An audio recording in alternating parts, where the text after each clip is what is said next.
안녕하세요. 오늘의 데일리 뉴스레터에 오신 것을 환영합니다. 1. KF-21의 비범한 위력이 확인됐다. 2. 기술 국산화. 3. 한국의 뛰어난 능력. 한번 진실을 알아봅시다. 돌이켜보면 한민족의 역사에 나라가 위기에 처했을 때 나라를 구한 영웅이 꼭 있었습니다. 수나라 백만대군을 물리친 을지문덕 장군, 임진왜란 때 조선을 구한 이순신 장군, 그리고 KF-21의 숨은 1등 공신 박시묵님. 한국형 전투기 KF-X 사업과 관련해 미국 정부가 이전을 거부한 4대 핵심 기술은 이사 레이더와 적외선 탐색 및 추적 장비 아르스트, 전자광학 표적 추적 장비여 TGP, 전자전 제모 RF 제모 항전 장비 기술 및 이들을 전투인 무수행 컴퓨터 CFCC와 체계 통합하는 기술입니다. 그런데 이 기술 모두 미국 정부가 수출허 가이의 승인을 거부한 이유가 있습니다. 그것은 바로 기술 대부분이 직간접적으로 5세대 전투기의 핵심인 스텔스 기능과 결부되어 있기 때문입니다. 2015년 10월 한미 정상회담에서 최종적으로 4대 핵심 기술 이전이 불가하다는 내용이 언론에 공개되면서 대한민국은 국민들은 난리가 났습니다. 그도 그럴게 당시 한국은 미국이 기술 이전해준다는 약속만 철석같이 믿고 전투기 사업을 추진했기 때문입니다. 아무리 한국의 항공기술력이 빠르게 발전해도 미국의 발 뒤끝도 따라가지 못했고 T-50이라는 훈련기를 만들기는 했지만 이것도 어디까지나 미국 로키드 마틴과의 기술 협력을 통해 개발한 전투기이기 때문입니다. 다시 말해 2015년 당시 한국의 대외적인 전투기 개발 능력은 전무했습니다. 또한 문제는 이것만이 아니었습니다.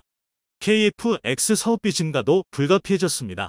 미국의 기술 지원 없이 전투기를 개발해야 하기 때문에 유럽 등 제3국 업체로부터 해당 분야 기술을 사들이거나 국내에서 연구개발비를 더 투입해야 하는 상황이 발생했습니다. 이로 인해 매초 8조 6,691억 원으로 책정한 KF-X 체계 개발 비용도 늘어날 것 같았습니다. 당시 장원준 산업연구원 방위산업팀장은 개발비가 추가되면서 한국형 전투기 대당 단가는 종전 7천만 달러에서 7,500만 달러 이상으로 상승할 것이라며 대한민국의 차세대 전투기 사업의 전망이 어둡다고 밝혔습니다. 그런데 반전이 일어났습니다. 앞에서 언급한 모든 부분이 우리 한국이 철저하게 계획하에 이뤄낸 일이었기 때문입니다. 사실 한국이 처음부터 초음속 전투기를 개발하기 위해서는 많은 벽을 깨야 했습니다. 그 첫 번째가 우리 국민들의 불신이었습니다. 이는 어찌 보면 당연한데요. 건국 이래 대한민국 공군의 전투기는 모두 미제 전투기였고 또한 성능도 뛰어났습니다. 그런데 비행기를 만들어 보지도 못한 국내 업체가 그것도 초음속 전투기를 만든다고 하니 국민들의 반대가 이만저만이 아니었습니다. 또한 우리 국내에서도 국산 전투기 개발에 의지가 없었습니다. 이런 범국민적인 반대 때문에 국산 전투기 개발에 대한 예산을 받는 것은 불가능했습니다. 그래서 묘안으로 생각해낸 것이 미국의 4대 핵심 기술 이전 같은 방법으로 국민들의 염원을 담아 한국의 차세대 전투기 개발을 할 수 있도록 한 것입니다. 그런데 우리 대한민국의 협상진들이 참으로 대단한 게 이와 함께 진행한 21개의 전투기 주요 기술도 포함시켰다는 것입니다. 당시 보도 자료에 따르면 2015년 10월 21일 로키드 마틴의 F-35 한국사업개발 담당 딕 캐더스 이사는 록히드 마틴은 KF-X 사업에 360명의 기술자와 50만 페이지를 넘는 기술 데이터 및 보고서를 제공하기로 합의한 상태라고 강조했습니다. 즉, 록히드 마틴은 방위사업청과 체결한 절충교역 합의각서에 따라 KF-X 기술 이전과 함께 기술 인력과 자료 등을 제공하도록 돼 있던 것입니다. 정리하자면 한국은 F-35를 구매하면서 미국에게서 얻을 수 있는 모든 걸 주문한 것입니다. 이렇게 한국이 총 25개의 기술 중 4대 핵심 기술은 포기하는 대신 다른 21개의 주요 기술에 대해서는 미국이 적극적으로 도와주도록 판을 짜게 만든 것이죠. 이처럼 한국은 뛰어난 전략으로 KF-X 사업의 성공적인 시발점을 만들어 나갔는데요. 그런데 아직 문제가 남았습니다. 바로 4대 핵심 기술의 확보입니다. 사실 이 기술들은 다른 나라에서 받아오기가 불가능한 것들이었습니다.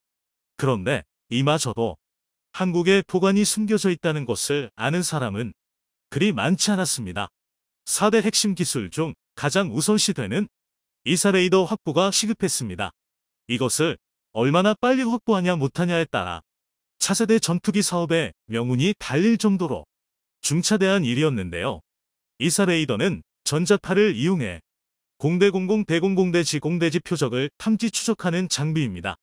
항공기에 탑재되는 이사 레이더는 레이더, 안테나에 송수신 소자, 수백 수천 개를 판 형태로 고정한 채 레이더 빔을 쏘는 방식으로 구형 기계식 레이더에 비해 여러 개의 목표물을 탐지 추적할 수 있고 탐지 반경도 넓어 공중은 물론 지상의 목표물을 함께 추적할 수 있는 게 장점인데요.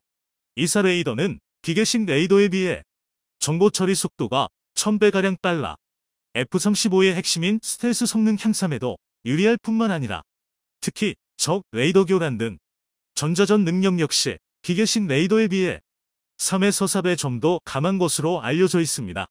그리고 아르스트는 공대공 위협 표적의 적외선 신호를 탐지 추적하는 기능으로 이른바 적외선을 방출하는 제트기나 헬리콥터를 찾아내고 검출해내는 시스템입니다.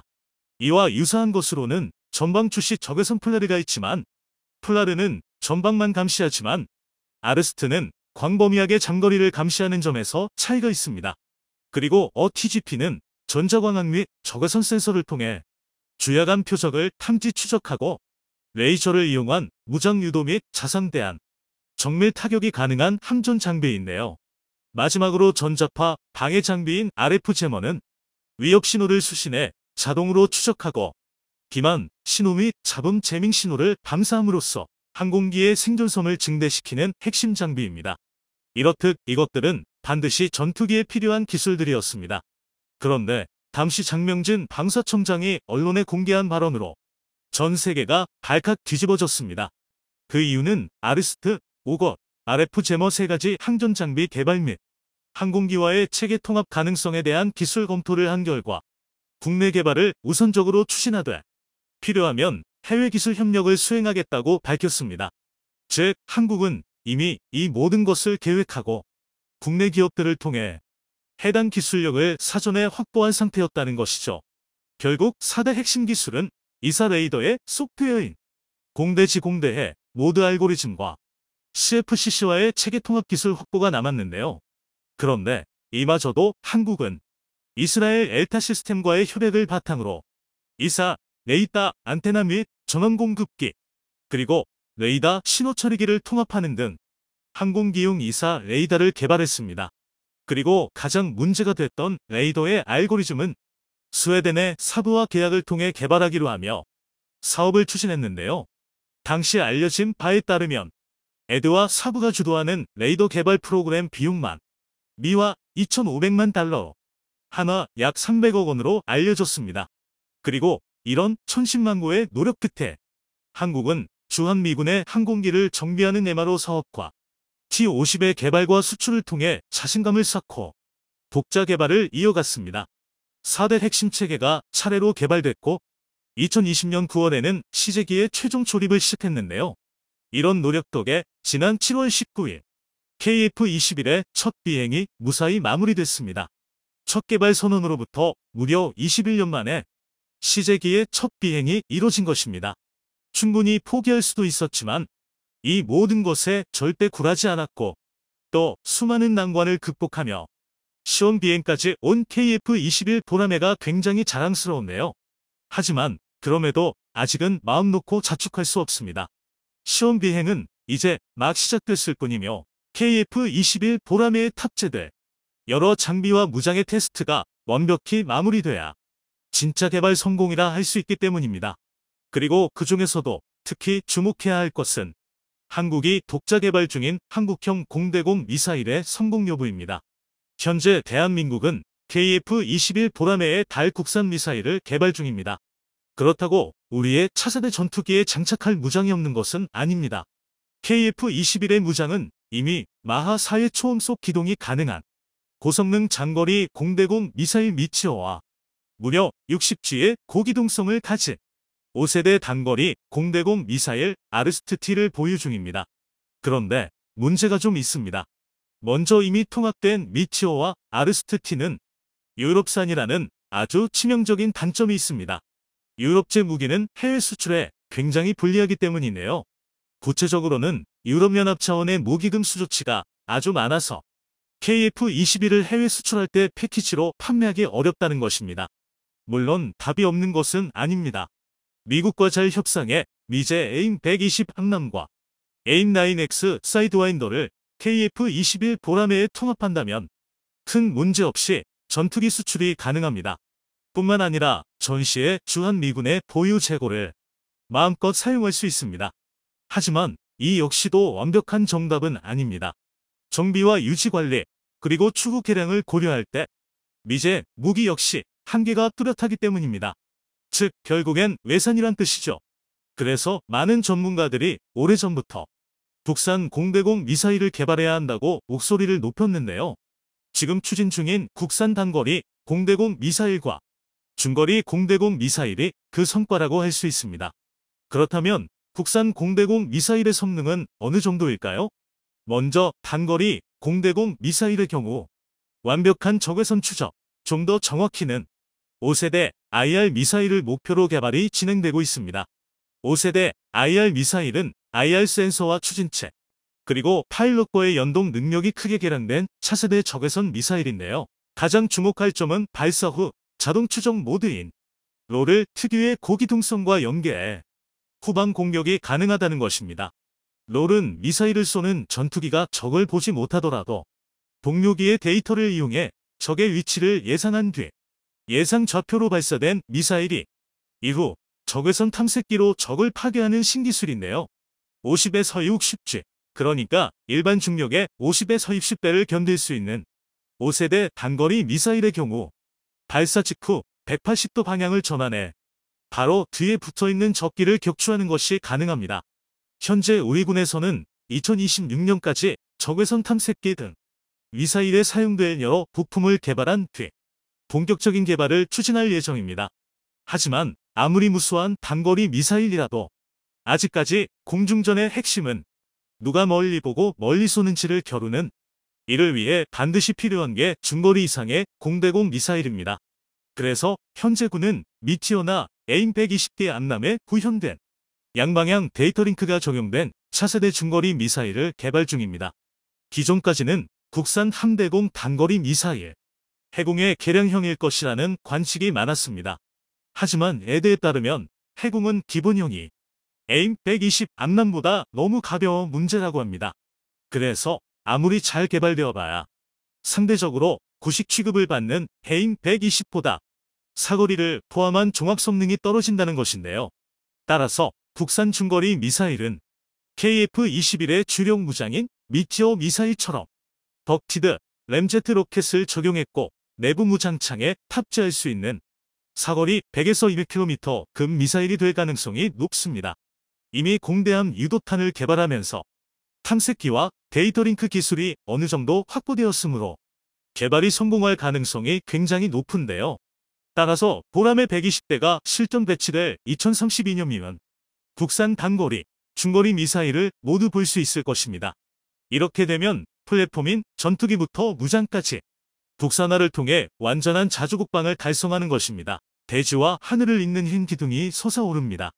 얼마 전 성공적으로 발사된 한국의 로켓 누리호의 발사가 생각나지만 꿈과 희망을 담고 우주로 향하는 게 아닌 아기만을 담고 대만을 향해 발사된 중국 로켓의 연기입니다. 미국 펠로시 하원 의장의 대만 방문에 대한 중국의 군사적 위협이 계속되고 있습니다. 중국군은 대만을 향해 포격 훈련을 진행했고 중국 항모전단이 대만 해역을 봉쇄했습니다. 대만 역시 이에 맞서오는 9.1 포사격 훈련을 예고해 군사적 긴장감이 이어지고 있는데요. 중국은 펠로시 의장이 대만에 이어 한국을 방문하자 이번엔 서해 인근에서 군사훈련을 진행하며 한국에까지 군사적 위협을 감행해왔습니다. 중국과 대만, 미국 어느 쪽이든 한 발만 잘못 내딛어도 곧바로 전쟁으로 이어질 수도 있다는 위기감 속에서 팽팽한 대치가 이어지고 있습니다. 새로운 대전쟁의 가능성이 보이기 시작한 지금 한국은 언제 불붙을지 모를 화약고의 한가운데 있는 형국입니다. 서해상에서 이루어진 중국의 위협에 국방부는 기존 진행 중이던 한국형 사드, 캔드 추진을 가속화하겠다고 발표하며 북한이든 중국이든 어떤 나라의 미사일이라도 막아내는 것은 물론 공격의 근원지를 날려버려 한반도로 향할 공격을 원천 봉쇄하겠다는 포부를 밝혔는데요. 한국군의 호언장담에 어떤 근거가 있는지 자세히 알아보도록 하겠습니다. 과거 한국은 북한의 미사일 위협에 맞서 중국의 반대에도 불구하고 사드를 설치했었습니다. 그렇지만 한반도 환경에서 사드만으로는 완벽한 방어가 불가능하다는 사실을 알게 된 국군은 한국형 방공미사일 방어체계 캄드코리어 에어앤 미사일 디펜스의 개발에 돌입했었습니다. 한반도 전체를 뒤덮는 철의 장막을 만들겠다는 계획이었습니다. 캠드는 한 개의 무기로 이루어진 방공체계가 아닌 고도별 미사일, 포탄에 대응하기 위해 여러 개의 무기체계를 통합 운용하는 방식을 의미합니다. 이를 위해 각 고대, 결, 대공무기가 개발되고 있는데요. 가장 대표적인 대공무기로 미군에서 개발한 정말 고고도 지역 방어체계 사드세드가 있습니다. 탄도탄만을 겨냥해 개발된 방어체계로 최대 사정거리 200km 안에 40에서 150km 고도 내의 목표물을 요격하는 게 가능합니다. 사드의 레이더 탐지거리가 최대 1000km에 달해 배치될 당시 중국의 격렬한 반대에 부딪혔었지만 결국 포대까지 설치되며 미국 외에 완전한 사드가 설치된 유일한 나라가 되었습니다. 사드는 한반도에 완벽한 방패가 되어줄 것처럼 보였지만 사드의 요격고도인 40에서 150km 밖에서 날아오는 공격에 취약한 것이 드러났습니다. 북한의 포병 전력이 수도권을 겨냥하고 전쟁이 일어날 경우 언제든 서울을 공격할 준비를 마치고 있습니다. 북한은 지하갱도 진지를 건설하여 330기의 장사정포와 다연장 로켓포를 배치하고 300에서 600mm에 이르는 초대형 방사포가 등장하기도 했습니다. 그리고 2010년 연평도 포격 이후 한국에도 포탄 요격체계가 필요하다는 의견이 나왔었습니다.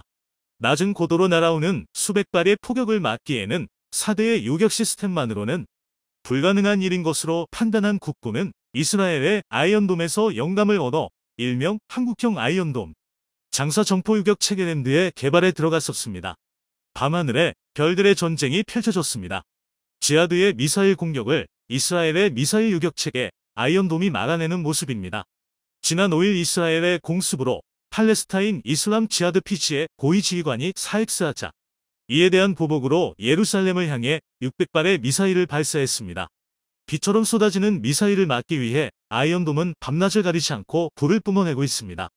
이처럼 국지적인 미사일 공격과 포격의 방어에 효과적인 아이언돔의 도입 역시 고려됐었으나 한반도의 환경에 적합하지 않다고 판단, 한국형 아이언돔의 자체 개발에 들어갔었습니다.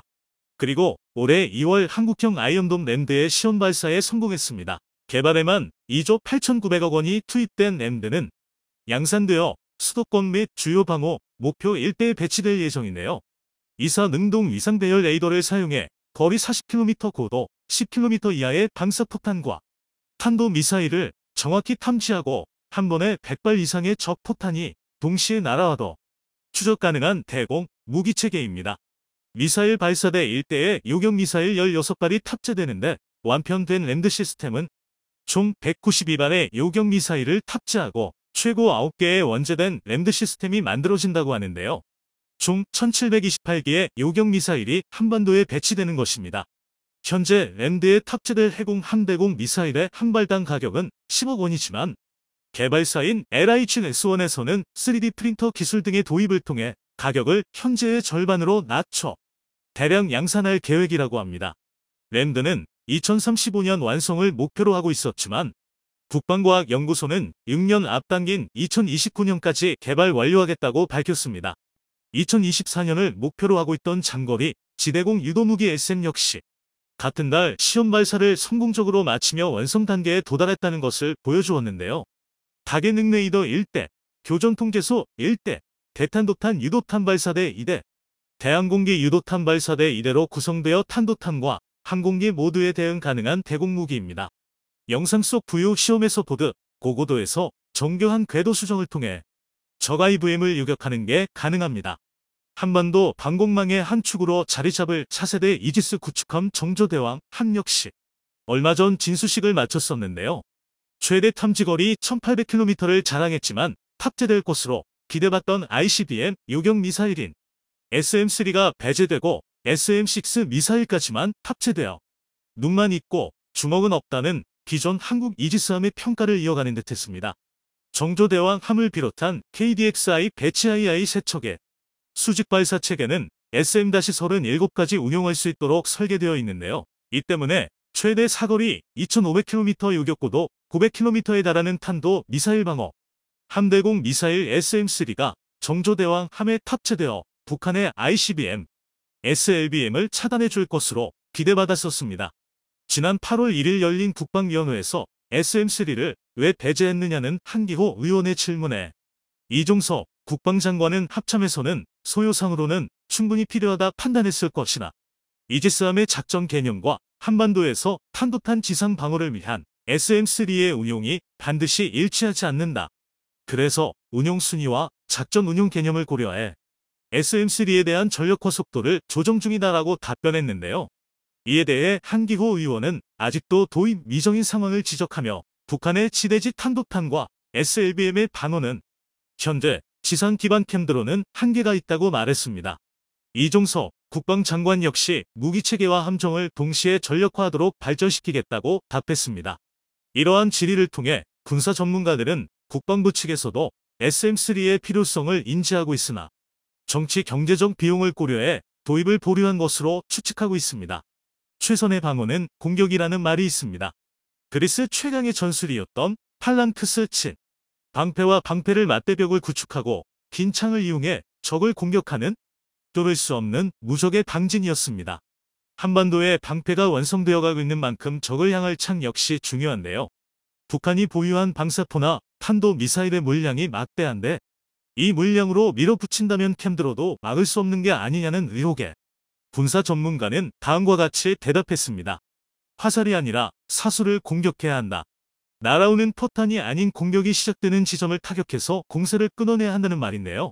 이것이 바로 한국의 킬체인 전략입니다. 적의 공격을 적극적으로 추적, 선제 타격해서 아예 공격도 하지 못하게 만드는 방어 전략이죠. 걸프전 당시 미군이 적의 스쿼드 발사기지를 제압하기 위해 만든 체계로 탐지, 확인, 추적, 조준, 교전, 평가의 단계를 거치는 타격순환 체계로 만약 평가 단계에서 적의 피해가 충분하지 않았다고 판단될 경우 다시 1단계부터 목표물이 완전히 전투력을 상실할 때까지 공격이 이어집니다. 만일 한반도 전쟁이 일어날 경우 미군의 킬체인이 발동되며 3시간 이내에 다음과 같은 전략 무기를 북한으로 투사하기로 계획되어 있습니다. 사실상 3시간 이내로 전쟁을 끝내는 것이 목표인 계획이죠. 기존 한국의 킬체인 전략은 미군에 전적으로 의존해왔었지만 몇 차례 북한의 군사적 도발 이후 한국의 독자적인 킬체인 전략이 필요하다는 의견이 높아지며 한국형 킬체인이 개발되기 시작했습니다.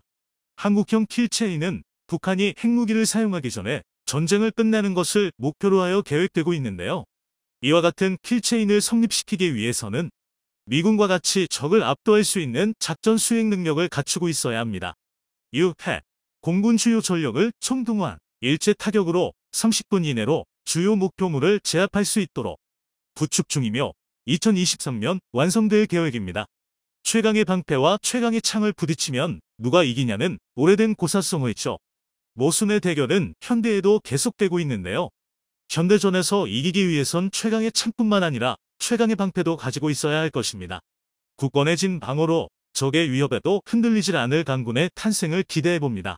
영상이 도움이 되셨다면 구독과 좋아요 부탁드리며 오늘도 감사합니다. 최고로 멋진 하루 보내시길 바랄게요.